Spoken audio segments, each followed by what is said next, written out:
자, 우리 인사말 몇 개 있습니다. 같이 해봅시다. 안녕하세요.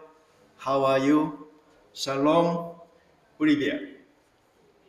예, 이게 마지막 거가 러시안 겁니다. 그러니까 그것까지 우리가 같이 하도록 하십시다. 자, 오늘 설교 제목은 하나님 앞에서 나를 발견하는 순간입니다. 살다 보잖아요. 그러면 사람들이 자기를 이해하지 못한다고 투덜대는 사람을 보게 됩니다. 그런 사람들에게 묻고 싶은 질문이 하나 있습니다. 그런 당신은 당신을 이해하느냐고. 만약 누가 저에게 묻는다면 저는 정직하게 아니요. 저도 저를 잘 이해하지 못하고 있습니다. 라고 답해야 할 것 같습니다. 여러분은 어떻습니까? 사람들은 자기를 아는 것 같지만 실제로는 잘 알지 못할 때가 많습니다. 도저히 설명할 수 없는 감정이 생기고 나중에 후회할 수밖에 없는 선택을 하기도 하고 그런 우리 자신도 잘 모를 때가 있는 것입니다. 그럼에도 불구하고 우리를 이해하고자 노력해야 됩니다. 자기 발견은 자기의 내면을 들여다보고 자기의 감정이나 생각이나 성격이나 가치관 등을 탐구하고 이해해 나가는 과정입니다. 이런 과정을 통해서 자기의 장단점도 파악할 수 있고 자기의 역량도 확인하고 그리고 자기의 가치관도 점검할 수가 있게 됩니다. 이 부모나 스승이 자아 인식과 이 자기 발견을 하도록 도울 수 있습니다. 자녀 양육에 있어서요, 이 동서양은 차이가 있습니다.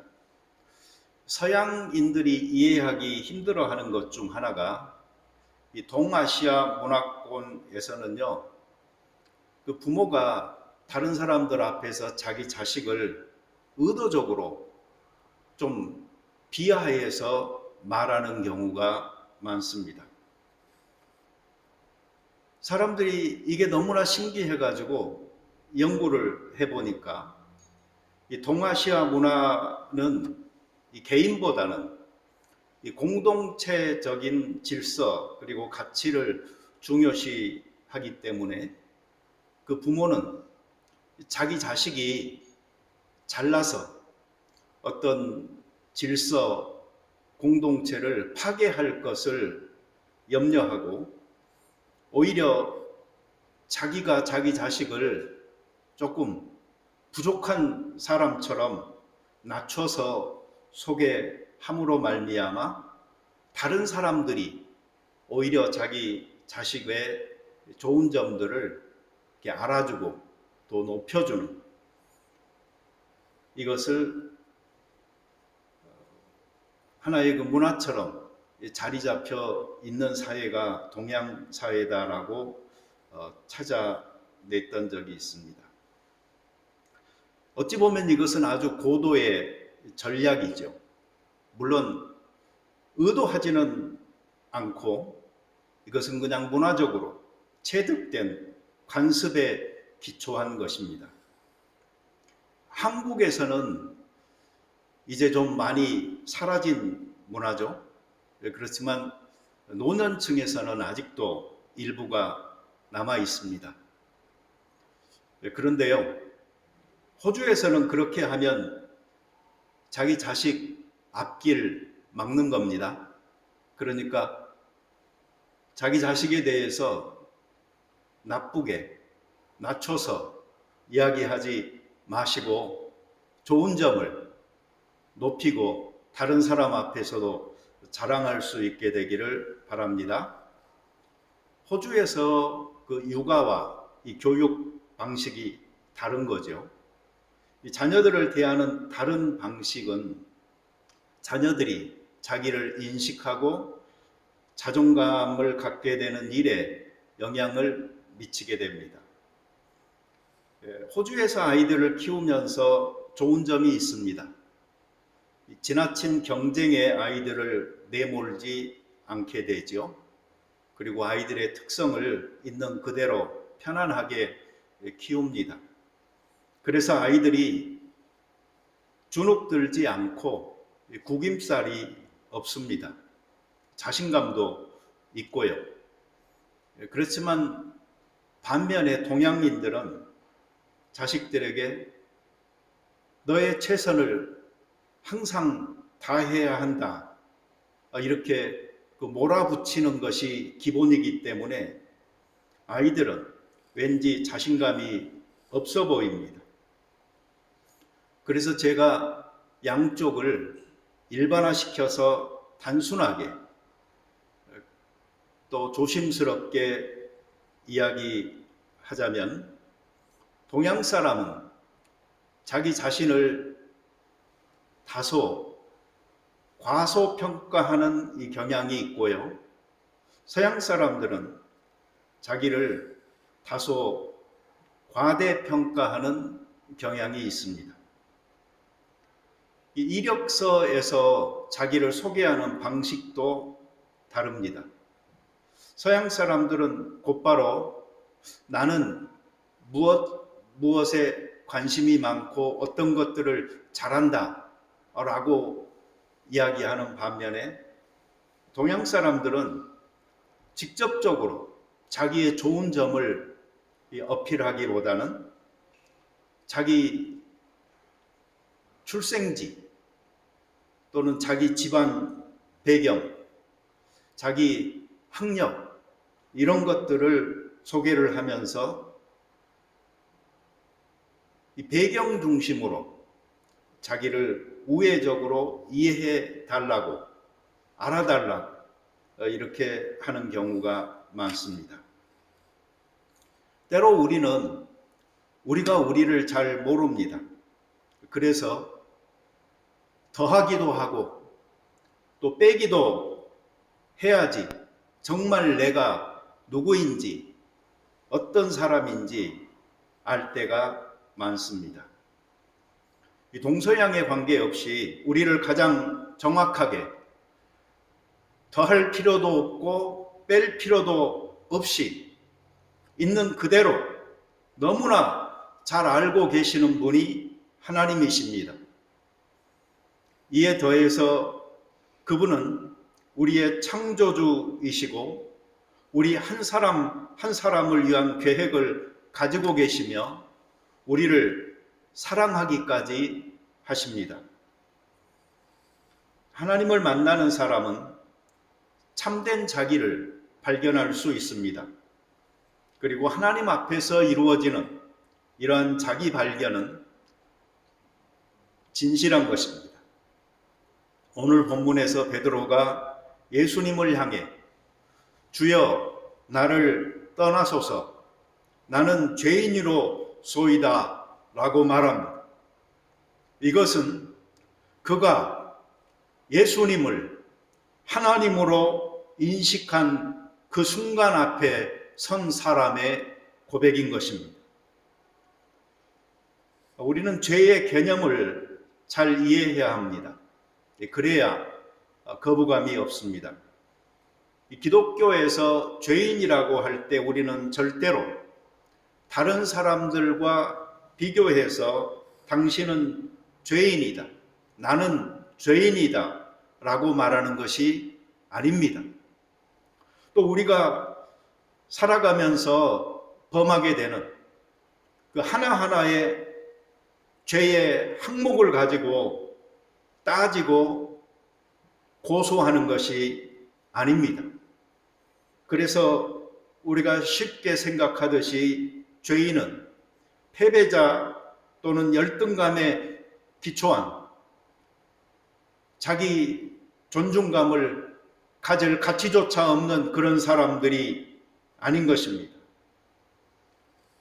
이는 절대자 하나님 앞에서 이루어지는 경외와 두려움의 감정 속에서 자기 자신을 대면할 때 생기는 감정인 것입니다. 기독교에서 죄는 하나님의 기준과 법에 어긋나는 모든 행동, 태도, 생각 가르치는 것입니다. 그래서 이것은 굉장히 범위가 넓고요. 그 영향력은 큰 것입니다. 모든 사람이 죄를 범하였다. 로마서 3장 23절은 이 사실을 확증하여 우리에게 말합니다. 모든 사람이 죄를 범하였으므로 하나님의 영광에 이르지 못하더니,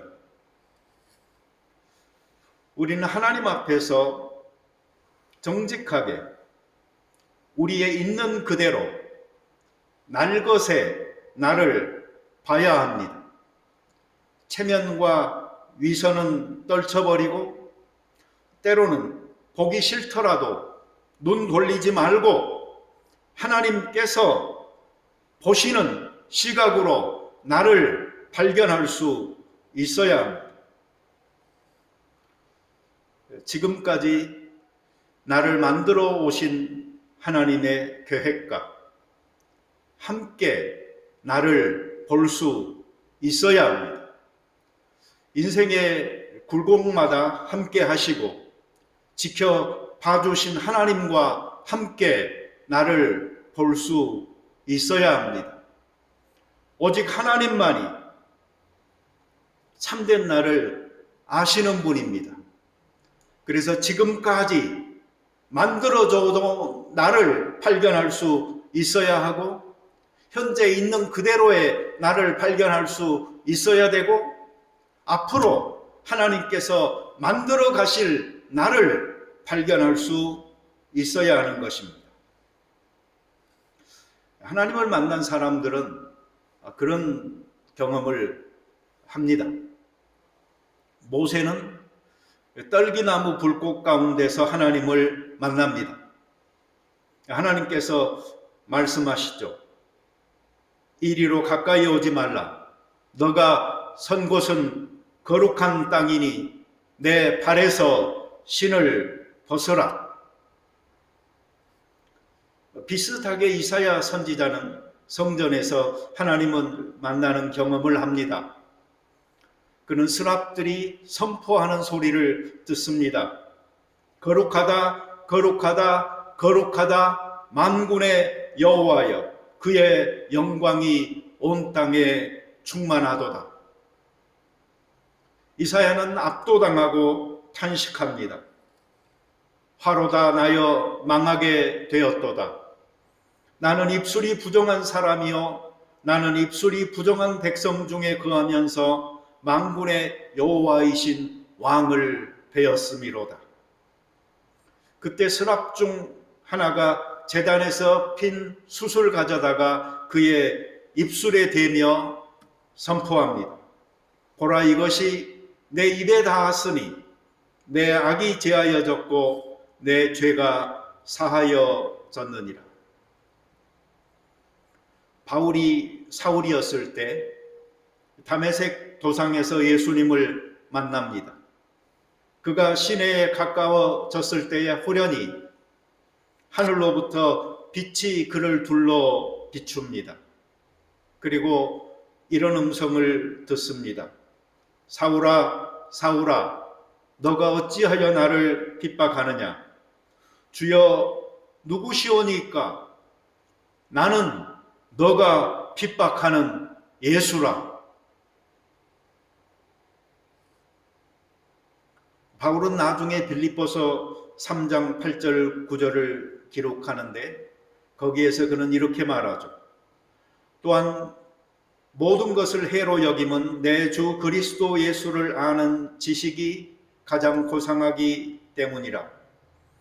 내가 그를 위하여 모든 것을 잃어버리고 배설물로 여김은 그리스도를 얻고 그 안에서 발견되려 함이니 내가 가진 의는 율법에서 난 것이 아니요 오직 그리스도를 믿음으로 말미암은 것이니 곧 믿음으로 하나님께로부터 난 의라. 그리스도를 알고 그리스도를 얻고 그분 안에서 자기를 발견하기 원하는 이 사도 바울, 그것은 예수님을 받아들였을 때 가능한 일입니다. 이 하나님을 만나는 순간이 자기를 발견하는 순간입니다.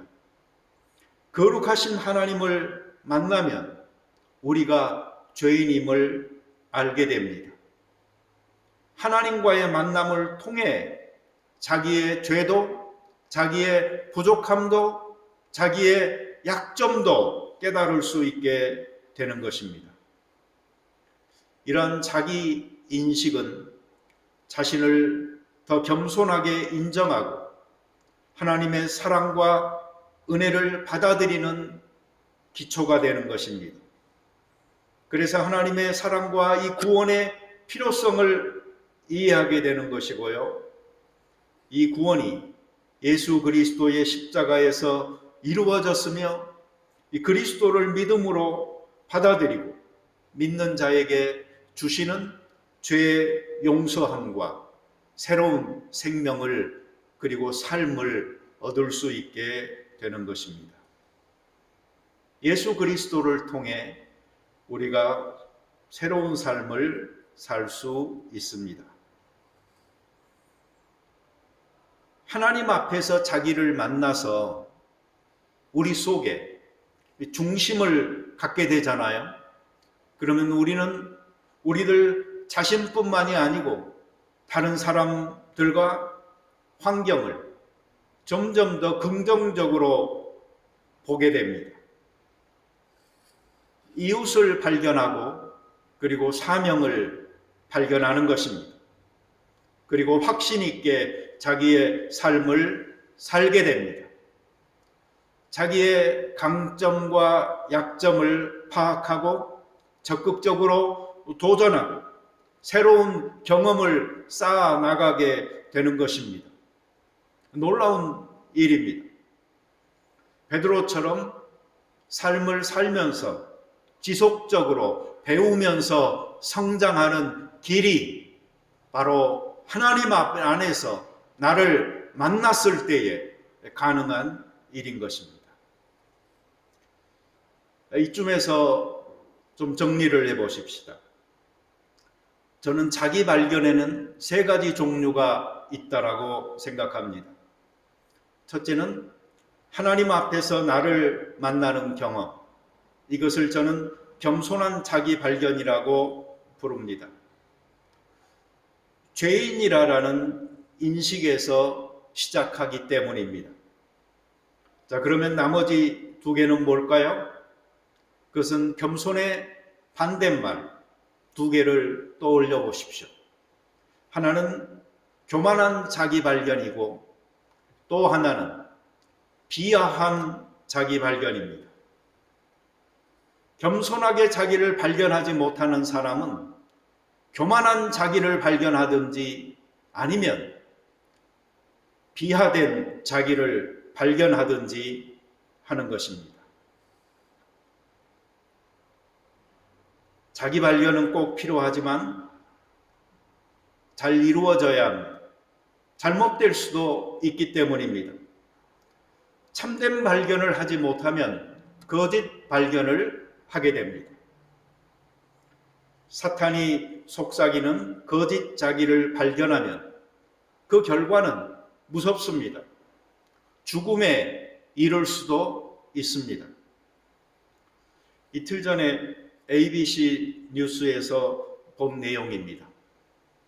기사의 제목은 퍼스의 남자가 호주에서 아프리카까지 청소년 정신건강기금 마련을 위해 노저 간다 하는 것이었습니다. 8,000km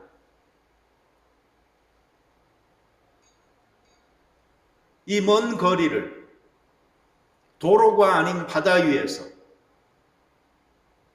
누구의 도움도 받지 않고 혼자서 마른 음식만 먹으면서 넌스톱으로 왜? 도대체 왜? 궁금해졌어요.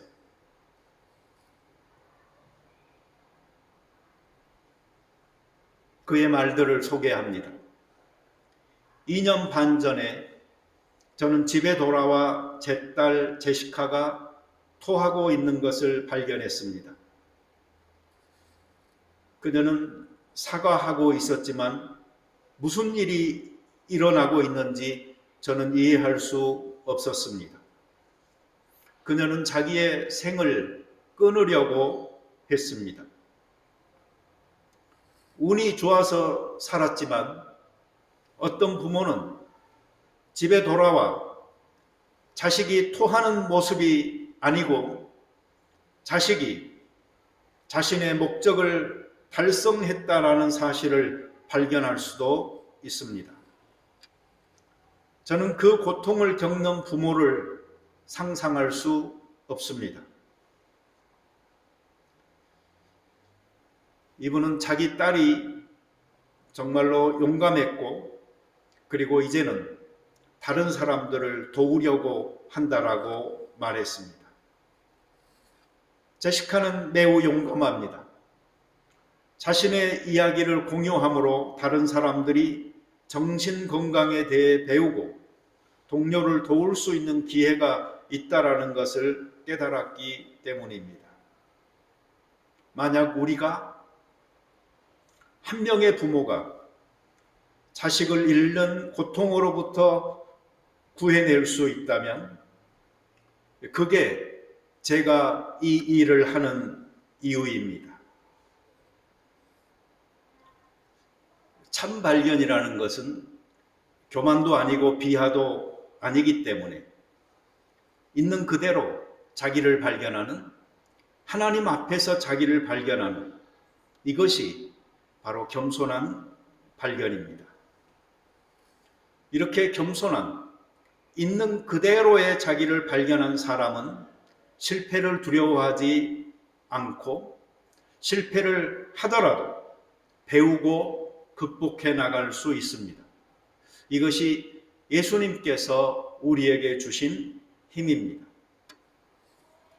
우리가 실패한다는 것은 쓰라린 경험이지만 여행이라는 측면에서 보면은 배우면서 성장하고 전진하고 있다라는 반증이기도 합니다. 그러니 여러분, 혹 실패했다고 실망할 필요는 없습니다. 최종 실격은 아니거든요. 여행은 계속되는 것입니다. 하나님과 사람에 대해 우리는 실패를 통해서 더 많이 배울까요? 아니면 성공을 통해서 더 많이 배울까요? 나는 장미보다 잡초에서 하나님에 대해 더 많이 배웁니다.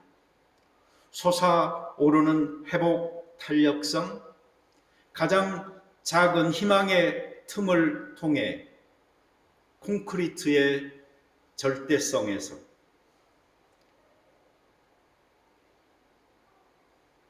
콘크리트의 그 작은 틈을 비집고 꽃핀 장미를 통해서 그는 잡초를 통해서 장미에게서 배우는 것보다는 잡초를 통해서 더 많이 배운다라고 노래한 시인이 있습니다. 저는 실패를 통해 우리는 인생에 대해서도 그리고 하나님에 대해서도 더 많이 배우게 된다라고 믿습니다. 장미보다 잡초에서, 그리고 이 방식이 훨씬 더 유익하다고 봅니다. 성공을 통해서만 배운 사람은 실패한 쓰라림을 모릅니다. 그래서 성공한 사람 중에는 일방적이고 버릇없는 사람이 많죠. 한국 사람들이 소위 갑질이라고 하는 것이 무엇입니까? 그것은 잘난 사람이 못난 사람을 함부로 대하고 이용해서 자기 이익을 구하는 것 아닙니까? 우리는 그러지 말도록 합시다. 혹시 이런 사람을 만나더라도 하나님 앞에서 자기를 발견하지 못한 사람이구먼 이라라고 불쌍히 여깁시다. 우리는 하나님 앞에서 자기 발견을 한 사람들이지 않습니까? 우리는 자신의 실수도 남의 실수도 이해하고 품을 수 있는 겸손한 자기 발견을 한 사람들이지 않습니까? 우리는 죄와 허물에도 불구하고 우리를 사랑하고 은혜로 용서하신 하나님을 아버지로 모시고 사는 실패를 경험한, 실패를 통해 배우며 성장하는 사람들 아닙니까? 우리들 삶의 목표가 하나님의 영광을 위하고 예수 그리스도를 존귀하게 하기 위한 것이 되기를 바랍니다. 같이 기도드리겠습니다. 자비로운 여호와 하나님 아버지, 감사드립니다.